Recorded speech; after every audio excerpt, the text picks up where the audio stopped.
All right, in this problem, we want to solve for x. Now, x is in the exponent on both sides, so there's no way to get it in the form like b to the x equals a because both sides have x's in their exponents. And we also have this extra constant out front. So that's not going to help us. So to get the x's out of the exponent, and since also the bases can't be written the same way, we've got base 3 and base 6, we're really just going to have to take the log of both sides.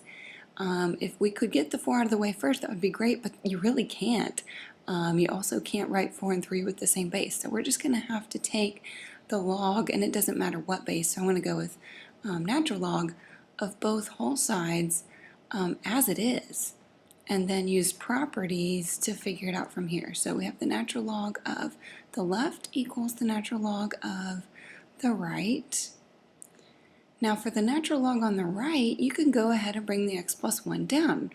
But on the left you cannot because this 4 is in the way, so the entire argument is not being raised to the power of x minus 1. So before we can bring this x minus 1 down on the left, we've got to use logarithm properties to get rid of this 4. The only way to do that is to split this log of a product into a sum of two logarithms.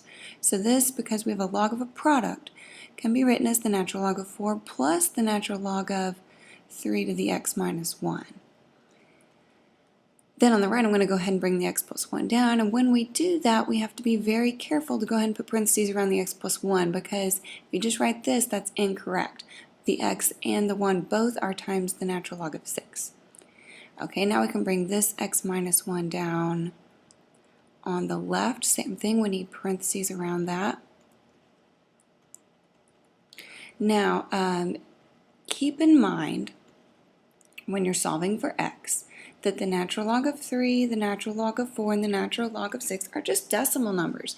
They look a little weird, but they are just plain old numbers. It's a constant. So when we're solving for x, normally you would write like the constant out front, like this says natural log of 3 times x minus 1. Usually you would put say the constant, let's say it was 3 instead of natural log of 3, out front, and then you would distribute the 3 because we're trying to solve for x. Same thing here. It's a natural log of 3. I've just written it at the back because of the way the properties work, but we need to distribute those constants out over the parentheses. So we have natural log of 4 plus natural log of 3 times x. So the standard way to write that is x times ln of 3.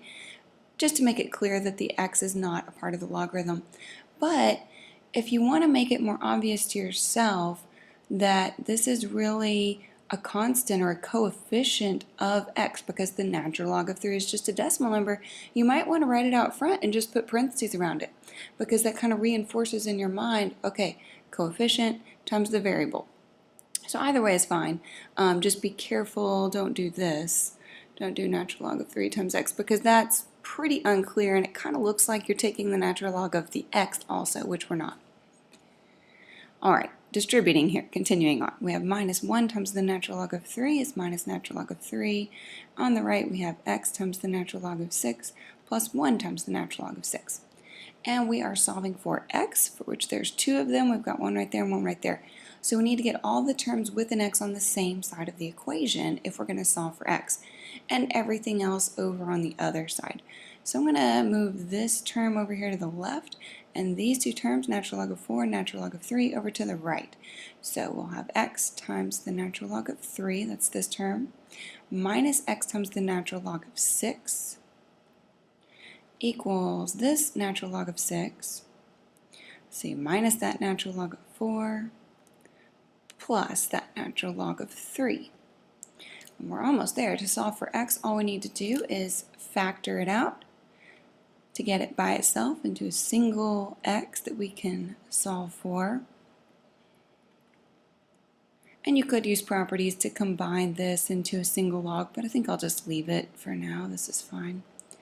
Then to solve for x, we just divide both sides by this. Remember, each of these is its own little decimal number. Natural log of 3 stays together. It's its own value. Natural log of 6 stays together. So I'm not going to try to combine anything or simplify anything here, although you could. It's just, there's no reason to. All right, so all divided by natural log of 3 minus natural log of 6. So that is the exact value of x. It's a little bit crazy there. And sure, you could approximate it on your calculator if you wanted to.